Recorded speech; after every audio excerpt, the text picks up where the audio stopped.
اللهم صل على سيدنا ومولانا محمد وعلى آل سيدنا ومولانا محمد وبارك وسلم وصل عليه.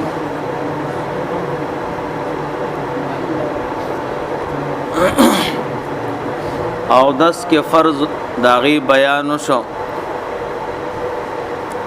چې سلور فرض دی پکی د سنتو بیانو شو چې اتلس دی پکی د مستحب بیانو شو چې سلور دی د آداب بیانو شو چې سورلس دی او د مکروهات بیانو شو چې شپږ دی. نن دا مسئلہ بیانو چې چارندام پسو قسمه ده.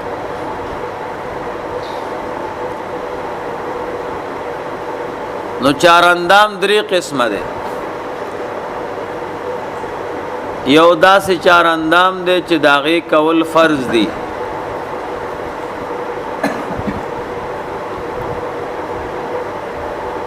داغه کول فرض دي.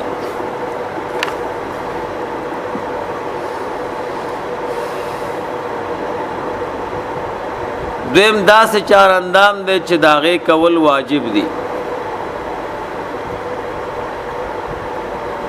دریم داسې چارندام دی چې داغه کول مستحب دي.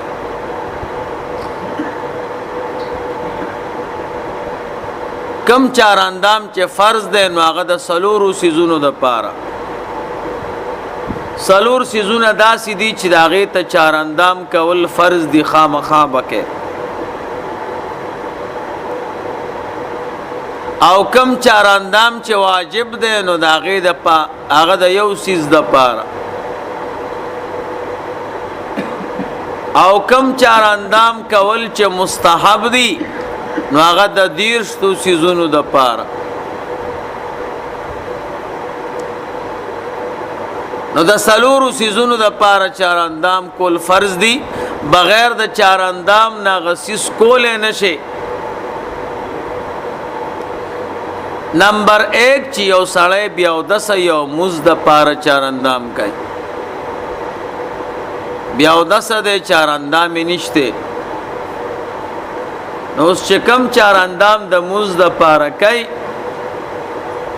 نو دا فرض دی. منز بغیر چارندام کیږي نه. که فرض منز کې او که نفل منز کې چارندام ورته خامخا کې. دویم نمبر د جنازي د منز د پاره. د جنازي منز منز ده. خودم را فرق ده چې جنازي منز کې رکوع سجده نشته.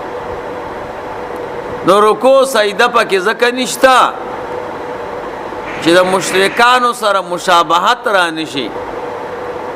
ولې مخې ته خو مړی پروت دی کنه. نو که یو سړی ورته سر ټیټی یا سجده لګی نو د کافرانو سره مشابهت راځي چې هغوی به خپلو بوتانو ته سرونه ټیټه او سجده به یې لګول. نو د دې د خاطر د جنازې په منځ کې رکوع او سجده نشته. نور خو منځ دی. نو د جنازې د منځ د پاره چارندام کول فرض دي. نو اکثر طالبان په یو بل سوال کوي وی د جنازې په منځ کې د تندې کې ازغې لاړ شي نو په کم لاس به وباسي. نو چې د چا خیال نه هغه وی لکه سو کوئی په خلاص او سو کوئی په غسل. نو د جنازې منځ کې سجده نشته نو ستا تندې کې ازغې څنګه لاړ. یا طالبان سوال کوي وی فرض کې غنی څه شه ده. دا د جنازې منځ ده.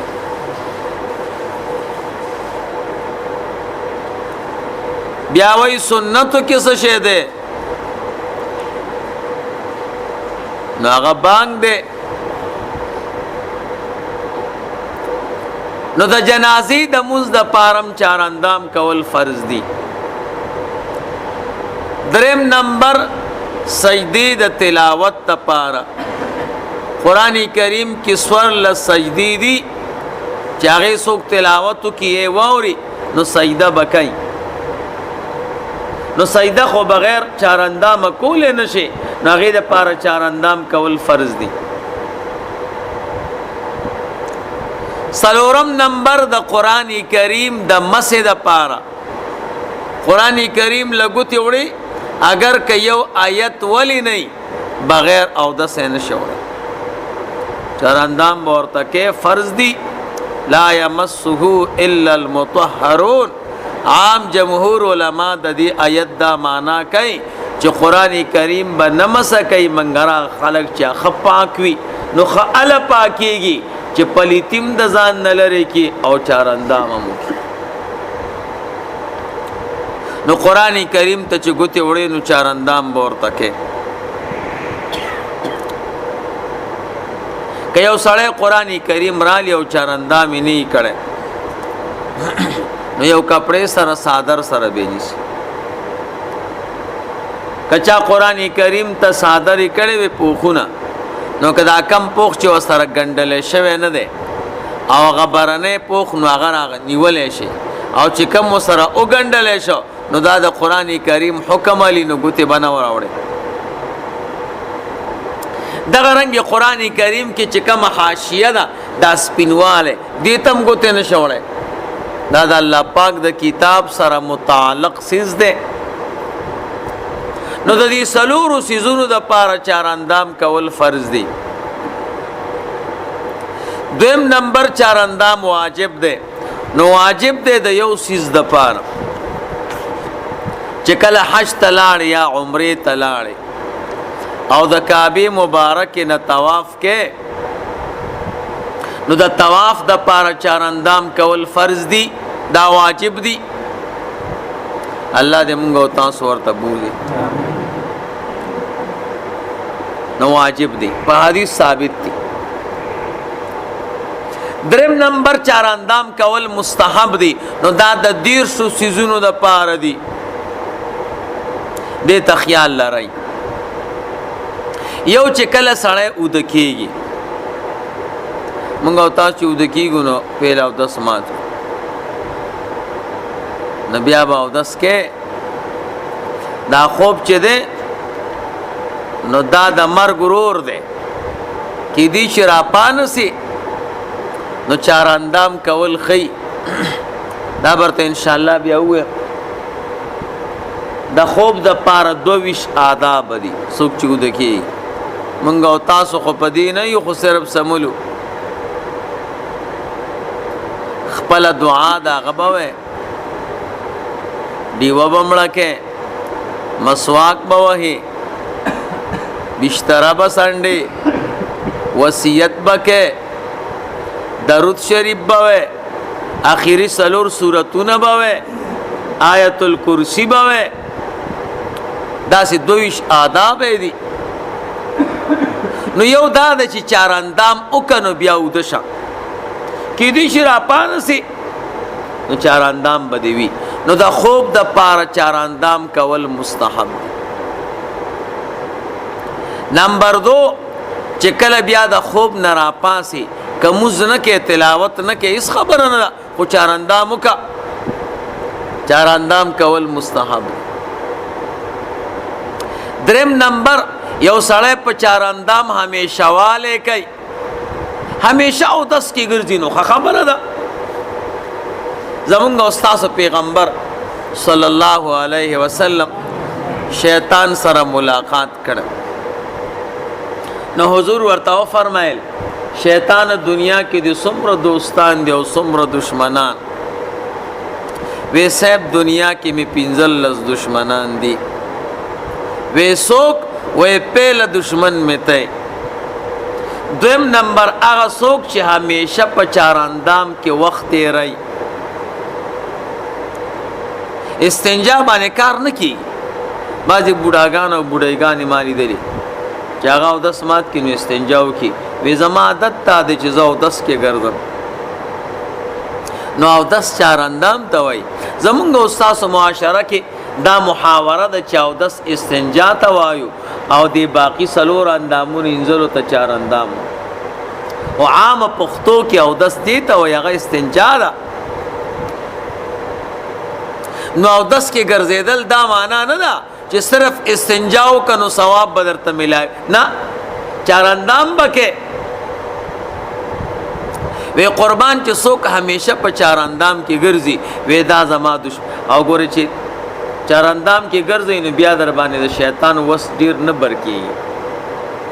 د دیو جن زمونږ استاد د مسلک او د مذهب امام اعظم ابو حنیفه رحمه الله سلویخ کالا د ماخستن په چارندام د سحر موس کړي. ناګران کار دی ګوره. د دیو جن کم خلق چې ځان ته اهل حدیث وای نو هغوی په امام صاحب باندې د اعتراض کوي. نو ګورئ دې ټکي ته خیال کوئ، یو اهل الحدیث ته یو اهل حدیث ته اهل الحدیث مبارک خلق تیر شوه، پاک خلق. اهل الحدیث هغه علماء ته وای چې چاته 15 لاک او 3 لاک او 4 لاک او 2 لاک او 1 لاک حدیث څوک چې په حدیثو کې ماهر هغه مبارک او پاک خلق دی. یو اهل حدیث دی، اهل حدیث ځان ته وای. اهل الحدیث او اهل حدیث کې فرق دی ښا. نو حدیث د شیطان د بچی نوم دی، د شیطان 15 بچی دي نو دا یو نوم پکې حدیث دی. نو اهل حدیث سمانا د شیطان بچی او د شیطان نوسی. نو کزان ته اهل حدیث وای نو ټیک وای. ناغوی وای چې امام اعظم ابو حنیفه رحمه الله سلویخ کالا د ماخستن په چارندام د سحر موس کړي. دا خو نکیږي ولې د واده نو کړي، د باندې د خپل کور حق نو. نو زمونږ استاد د مسلک یو لوی عالم دی او کاروي سے ورته وی اوس وفات ناغه ډیر عقلمند او خيار دی. زه ته په خپل ډیر متاثر یم. هغه وی ما ته یو کس وی چې امام صاحب سلويخ کاله د ماخستن په چارندام د سحر موس کړي ولې د واده نو کړي. ما وی دا شکایت خود امام صاحب خزله پکارو تیسکه چې د پردو خود شکایت مال راوړي. دا پکار دا چې د امام صاحب بیبي راغله وی عدالت کې درخواست کړي وی چې زما خاوند دا چل کوي یہ وکیل نیولې وی نو تنه د امام صاحب خزه او نه د امام صاحب وکیل یو خزو کار رانی سي. دیم نمبر دا چې مونږ او تاسو اکثر په پښتو نه پويګو نو دا غریبانان په پښتو. زمونږ یو ملګری د شاګردم هغه وی زو وای ما ته یو سړی وی زبو مزری صاحب سره باس کو ما وړي راخدا ناغه بیٹک لرو وختونو زم ور ما ورته مولانا صاحب ز پښتنو سره باس کو چې څوک پلا د چا پلار او مور پښتانه ناغه سره باس کو مو چې پښتانه نه نو زه د ټول عالم ټیکدار خونه بل کار وکي. ویزه پښتونم زما پلارم پښتون دی او زما مورم پښتانه مې ټیک ده. یو تاسو بدنه پښتو کې وکم که صحیح جواب دیو کنو بیا پښتون یو کنیاسی د زده کړي نو وی تاسو کا کنه مې ته پسر علي دی بیٹک تا وای په موټر سایکل مې ستا موټر سایکل کې تیل ختميږي کنه و یو ختميږي مې چې موټر سایکل کې ستا تیل ختم شینو سکیا چې وای پم کیا چو میں جاجب ادا دا چې تیل موټر سایکل کې ختم دی او چې پم کې نو پښتون نه غلطه پښتو دی وی پم کې خود دنیا تیلی هغه کې څنګه تیل اچي چې څه کې ختم دي نو هغه کې پکار دي کنه. نو ډیرو خلکو ته پښتو نه ورځي او ځان ته پښتانه وای ګوره. نو مونږ وایو امام اعظم ابو حنیفه رحمه الله د ماخستن په چاراندام د سحر منسکړه سمانا چاراندام به چې مات کو نو متصل به چاراندام کو. مونږ تاسو یو بل ته نه وایو الکه تا خو ریټیر شوي آو سو کال د نوکری وکړه وای 25 کاله نه پیمان وای د 25 کاله نوکری کړې ده دې کې جمعې څه شوې دې کې شپې څه شوې دې کې د چوټیانې څه شوې حکومتي چوټیانې پکې راغلي دي او شپې پکې راغلي دي د خپل ذاتی چوټي کړې ده نو د کله 25 کاله ډیپټي کړې ده نو سمانا زیاته موده ما په ډیپټي کې تیر کړ سلسله وار خیالم دیکھ نو داسې د همیشه والی دغه معنا نه ده نور خبریم دی پکې. بهرحال دریم نمبر چې سړی په چاراندام باندې همیشه والی کوي نو مستحب خبره دا ده چې چاراندام وکړي نو بیا دوباره چاراندام وکړي نو ستا چا تاسو چاراندام به همیشه. څلورم نمبر اودس تشتی چاراندام دشتی او د چاراندام د پاسه چاراندام کول دا مستحب دی خو یو شرط پکې دی ګوره هغه شرط دا دی چې پیلنی چاراندام باندې تاموز یا تلاوت یا ذکر کړي او کدنی کړي بیا خو اسراف دی دلته چاراندامو کې دیږي پورې راشه واپس بیا چاراندام کې دا خو ته اسی وبتوي که مخکینی چاراندام باندې دی موس کړي تلاوت دی کړي ذکر دی په کړي استعمال دی کو نو دویم چاراندام کول د بل عبادت لپاره دا ثواب دی او کنه نو بیا اسراف دی. پنځم نمبر الله دې مونږ او تاسو بچ کی غیبت یو کنو دا غینه پس چاراندام کول مستحب غیبت نه بعد ځکه چاراندام سره ګناه معاف کی دې ان شاء الله دې پدې معاف کی. شپږم نمبر د دروغ نه پس. پنځم وم نمبر د چغلای نه بس پس چغلی دی ته وای چې د یو کس خبره یو توړي او د بل کس خبره بل توړي چې دوه مسلمانان سره په جګړه شي. او اتم نمبر د هر ګناه نه بعد چې نسوار مواچې خدایا ساتي دا برته به وي په نسوار ګوري چاراندام ماتيږي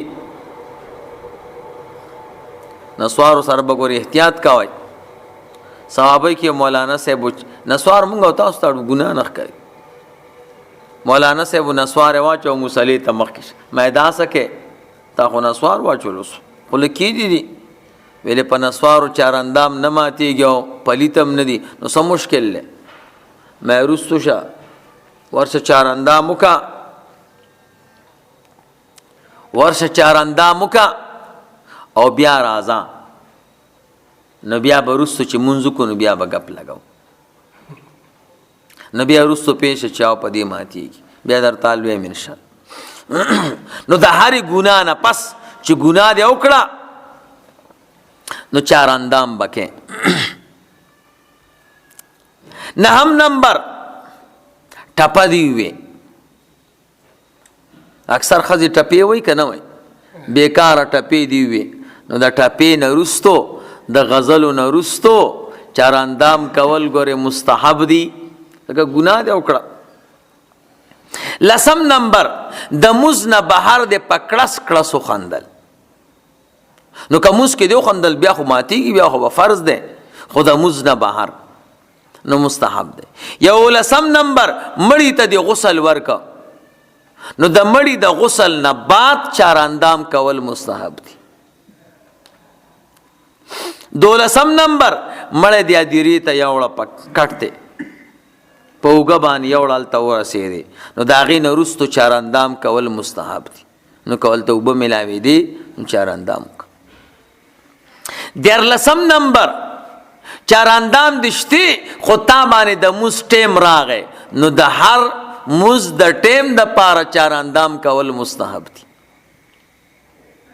سورلسم نمبر د جنابت غسل کې نو دا غې نه پیله چار اندام کول مستحب دي. پنځلسم نمبر یو سړی باندې غسل اورېدلې ده او خوراک کوي نو د خوراک د پاره چار اندام کول مستحب دي.